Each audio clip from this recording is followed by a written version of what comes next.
Space opera anime was supposed to be the future: massive fleets, galactic empires, and epic destinies unfolding across the stars.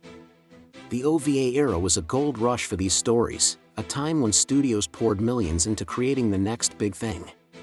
But not every ambitious project survived launch. Some had huge ideas and even bigger budgets.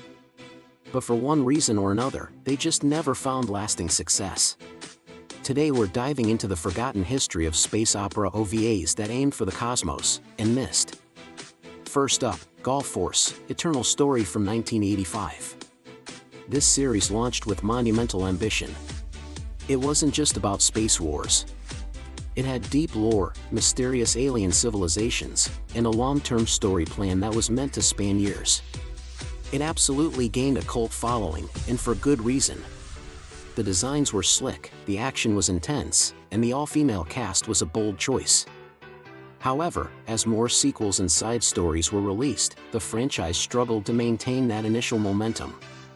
The intricate plot became harder to follow, and the series quietly faded away, a giant what-if despite its massive scope. Next, we have the Lensman projects from the mid-80s. Based on the legendary sci-fi novels by E. Doc Smith, Lensman was positioned to be anime's definitive space epic. The source material was a grand, galaxy-spanning saga of good versus evil.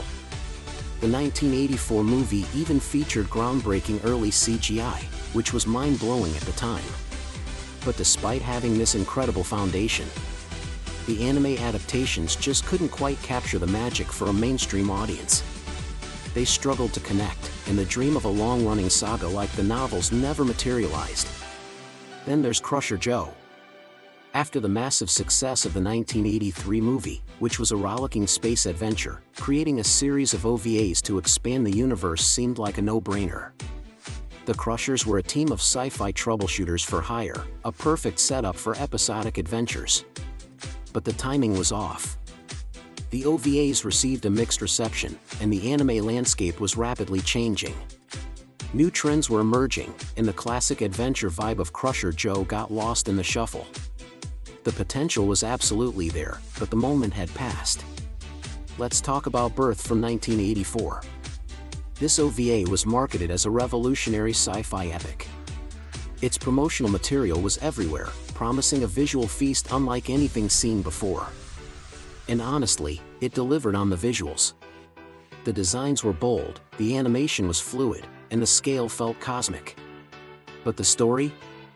It was confusing. The plot was so abstract and hard to follow that it left most viewers scratching their heads. Despite all the hype and heavy promotion, it never found the audience it needed to justify a sequel or continuation. Jumping forward, we have a revival attempt, Ixer Reborn from 2001. The original fight. Ixer 1 was a beloved, hyper-violent, and wild 80s space saga with a dedicated fanbase. Years later, this sequel tried to reignite that flame. It aimed to bring the series to a new generation while satisfying old fans. Unfortunately, it failed to capture the chaotic, over-the-top magic of the original. The reception was lukewarm, and it effectively ended any hopes for future expansions of the Ixer universe. Sometimes, even established franchises can misfire. Case in point, Dirty Pair, Project Eden from 1987. Today, this movie is considered a classic, a perfect blend of action, comedy, and sci-fi style. But at the time of its release, it actually underperformed compared to expectations. The Lovely Angels were already popular from their TV series, but the movie didn't make the splash the studio had hoped for. It's a great example of how, during the crowded and competitive OVA boom, even a guaranteed hit wasn't so guaranteed. And finally, a truly unique case, the Starship Troopers OVA from 1988. Yes, long before the Hollywood movie, there was an anime adaptation of the classic Robert Heinlein novel. This was a rare instance of a Japanese studio adapting a major Western sci-fi classic. Expectations were high, but a combination of limited distribution and niche appeal meant it never reached a wide audience, especially outside of Japan. It's become a fascinating curiosity for hardcore fans, but it never launched the franchise it could have been.